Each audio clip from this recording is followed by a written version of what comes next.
Yəni mövcud qanunda bu 1000 nəfərdir. Niyə birdən-birə siyasi partiyaların üzvlərinin sayı 10.000 nəfər olmalıdır? Yəni nədir buna zərurət, nədir buna ehtiyac?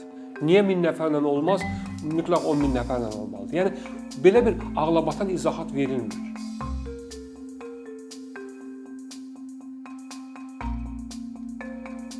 Siyasi partiyalarla bağlı yeni qanun layihəsi əslində Azərbaycanda ciddi bir bu sahədə ehtiyac olmadan gündəmə gəldi. Çünki qüvvədə olan hal-hazırda siyasi partiyalar haqqında qanun bir sıra məsələləri özündə əks etdirir və kifayət qədər də siyasi partiyaların yaradılması, fəaliyyəti ilə bağlı normaları tənzimləyir. Amma qüvvədə olan mövcud siyasi partiyalar haqqında qanunun Avropa Şurası standartlarına uyğunlaşdırılması ilə bağlı təxminən deməli 8 il bundan əvvəl bir çağırış olmuşdu. Bundan öncə 2004-cü ildə də bir çağırış olmuşdu. Söhbət Avropa Şurası Venesiya Komissiyasının bizim siyasi partiyalar haqqında qanuna verdiyi rəylərdən gedir. Yəni bu rəylərə əsas götürülmədən siyasi partiyalar haqqında qanunu daha da Avropa standartlarına uyğunlaşdırmaq istəmədən yeni bir mürtəci qanun layihəsi ortaya çıxdı. Bu qanun layihəsinin mürtəciliyi ondadır ki, siyasi partiyaların fəaliyyəti ilə bağlı 3 istiqamətdə çox ciddi məhdudlaşdırıcı müddəalar gətirilib. Birincisi, siyasi partiyaların yaradılması ilə bağlı. İkincisi, siyasi partiyaların fəaliyyətində daxili formaları və onların daxili idarəçiliyi ilə bağlı məsələlər məhdudlaşdırılır. Üçüncüsü isə siyasi partiyaların ləğvi məsələləri bu qanun layihəsində çox ağır şəkildə qoyulubdur. Açığı qanun layihəsini oxuduqda istər-istəməz düşünürsən ki, sanki Azərbaycan Avropa Şurasının üzvü deyil. Çünki Avropa Şurasının üzvü ölkələrində siyasi partiyaların maksimum şəkildə fəaliyyətinin sadələşdirilməsi ilə bağlı, asanlaşdırılması ilə bağlı yanaşmalar var. Ümumiyyətlə, siyasi partiyaların fəaliyyətinə belə bir aparıcı yanaşma var ki, siyasi partiyalar qurulduqları, yarandıqları ölkələrdə vətəndaşların iki istiqamətdə hüquqlarını təmin etməlidir. Yəni vətəndaşlar öz birləşmək azadlığından, sərbəst toplaşmaq azadlıqlarını siyasi partiyaların çərçivəsində icra etməlidirlər. Əgər vətəndaş özünün birləşmək və sərbəst toplaşmaq azadlığını siyasi partiya çərçivəsində rahatlıqla, asanlıqla reallaşdıra bilmirsə, gerçəkləşdirə bilmirsə, bu artıq o deməkdir ki, siyasi partiyaların fəaliyyətində çox ciddi müdaxilələr var və məhdudiyyətlər var. Konkret olaraq bu qanun layihəsinə gəldikdə, burada ən ciddi şəkildə mənə elə gəlir gülüş və təəccüb doğuran məqamlardan biri birdən-birə siyasi partiyaların fəaliyyəti ilə bağlı 10.000 nəfər üzvün təsisçi kimi, üzv kimi yəni çıxış etməsini əsas götürürlər. Yəni niyə 10.000 üzv? Yəni mövcud qanunda bu 1000 nəfərdir. Niyə birdən-birə siyasi partiyaların üzvlərinin sayı 10.000 nəfər olmalıdır? Yəni nədir buna zərurət, nədir buna ehtiyac? Niyə 1000 nəfərlə olmaz, mütləq 10.000 nəfərlə olmalıdır? Yəni belə bir ağlabatan izahat verilmir. Yəni 1000 nəfər insan əgər bir araya gəlibsə, bir partiya yaradıbsa, bu yetmirmi, yetməzmi ki, biz əlavə də 10 dəfə artıq məsələn düşünürük ki, yox 10.000 nəfər üzv olmalıdır. Yəni bununla bağlı ağlabatan açıqlama verilmir. Amma belə məhdudlaşdırıcı hallara Avropa Şurası Venesiya Komissiyasının yanaşması budur ki, siyasi partiyaların yaradılması prosesi çətin olmamalıdır. Vətəndaşlar rahatlıqla öz ideyalarını, öz baxışlarını siyasi partiyalar çərçivəsində reallaşdırmalıdırlar. Yəni tutalım ki, bir partiya, təsəvvür edin ki, bir partiya ideoloji olaraq qurulur yaşıllığın qorunması ilə bağlı. Yaşıllar, ətraf mühitin mühafizəsi. Mütləq bu partiyanın təsisləri çalışmalıdır ki, 10.000 nəfər üzv tapsın. Azərbaycan kimi informasiya belə deyək, informasiya bolluğunun yaratmaz olduğu, ictimai məlumatlandırmanın zəif olduğu bir ölkədə 10.000 nəfər yaşıllığın qorunmasında maraqlı olan insanı necə tapaq bir araya gətirək ki, biz partiyanı təsis edək. Yəni belə mən deyərəm qeyri-adekvat və anormal məhdudiyyət gətirilir. İkinci çox ciddi məhdudlaşdırıcı müddəa partiyanın rəhbər şəxsləri, təsislərinin 20 il ərzində Azərbaycanda yaşaması şərtidir. Bunun da açması yoxdur. Yəni izahat verilmir. Nədən 20 il yaşamalıdır? Yəni bir insan tutalım ki, həddi büluğa çatandan sonra tutalım ali təhsil alır, sonra ölkəsini tərk edir, gedir 3 il, 4 il hansı ölkədə yaşayır, geri qayıdır və siyasi partiyaya qoşulur. Siyasi partiya yaratmaq istəyir. Belə çıxır ki, bu insan ali təhsilini alıb gələndən sonra tutam 24 yaşında qayıdıbsa, bu gözləməlidir ki, bir 15 ildə, 16 ildə Azərbaycanda əlavə yaşasın və ondan sonra siyasi partiyanı yaratsın. Yəni belə müddəalar məhdudlaşdırıcı xarakter daşıyır. Bir mənalı şəkildə insanların birləşmək azadlığını məhdudlaşdırır. Çünki birləşmək azadlığına müdaxilə belə kobud şəkildə olmamalıdır.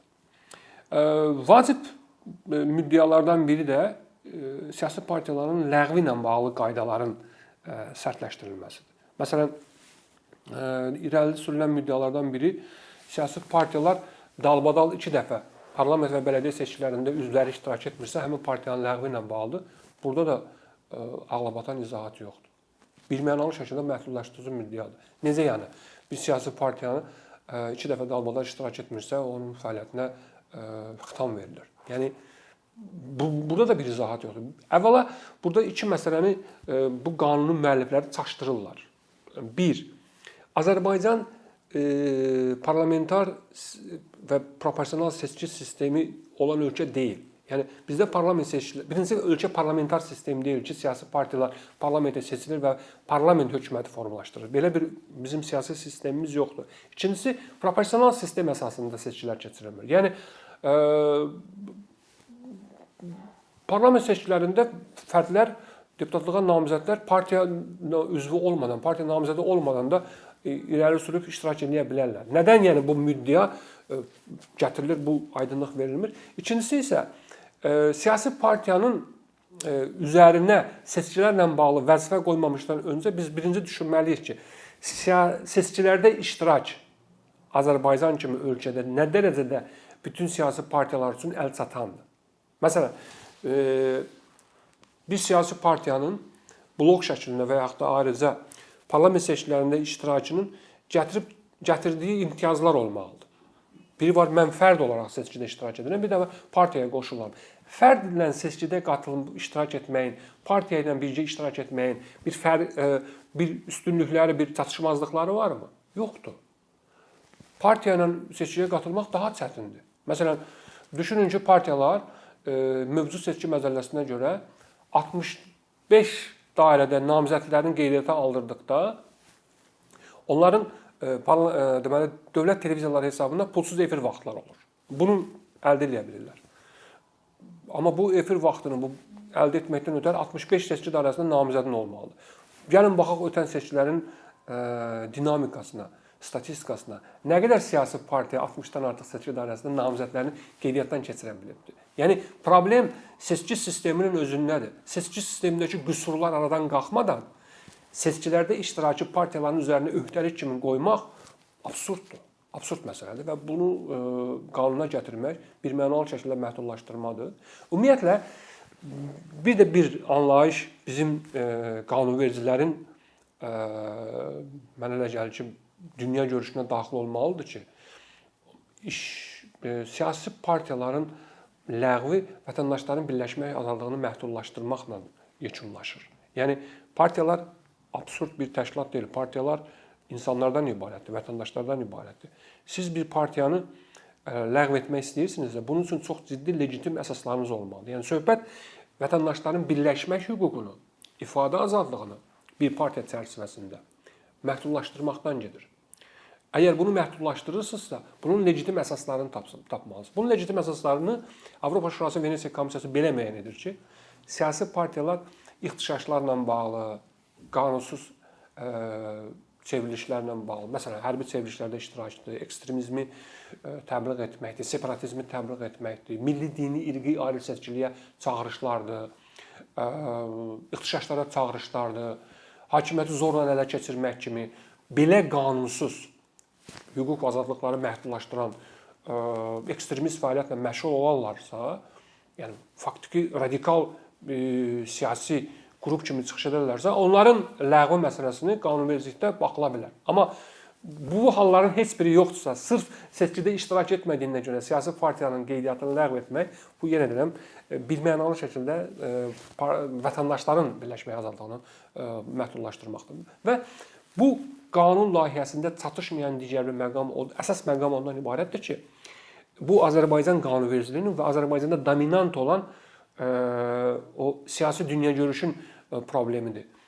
İstər həmkarlar ittifaqları, istər qeyri-hökumət təşkilatları, vətəndaş cəmiyyəti təşkilatları, yaradıcı birliklər, siyasi partiyalar vətəndaşların birləşmək və toplaşmaq azadlıqlarını reallaşdırması üçün olan müstəvilərdir. Yəni bir vətəndaş özünün birləşməyə ehtiyacını hiss edir, başqalarından bir partiya altında birləşir və yaxud da bir həmkarlar təşkilatı altında birləşir və yaxud da bir ictimai birlik çərçivəsində birləşir. Siz bu siyasi partiyanın yaranmasını, ləğvini və yaxud da həmkarlar təşkilatının yaranmasını, ləğvini, ictimai birliyin təsis olunmasını, ləğvini çox kobud müdaxilələrlə müşayiət olunan normalarla tənzimləyirsinizsə, faktiki olaraq siz vətəndaşların birləşmək azadlığını məhdudlaşdırmış olursunuz.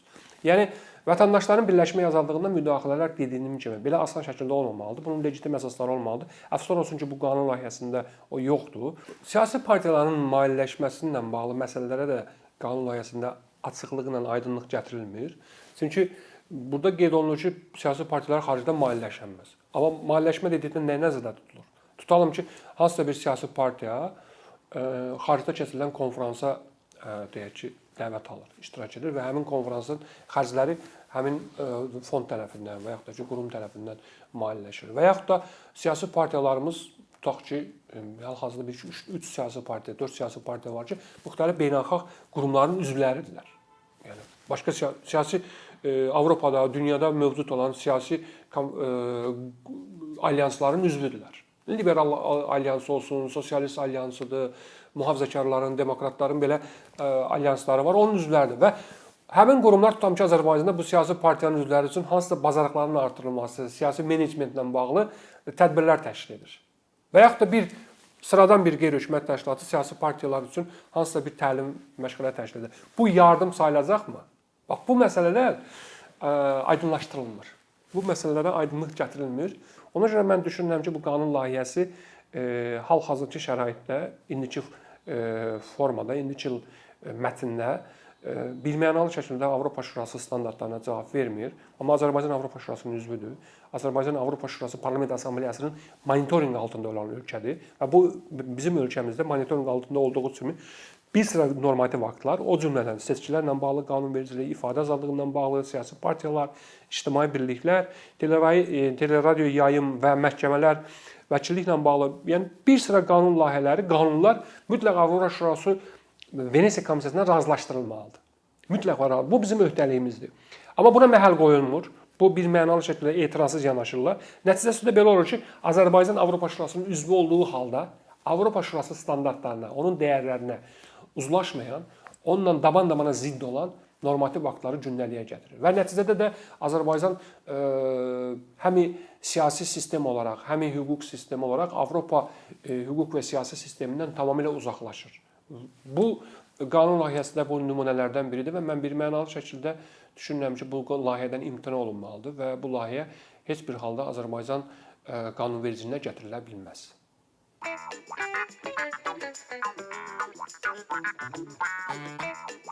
Thank you.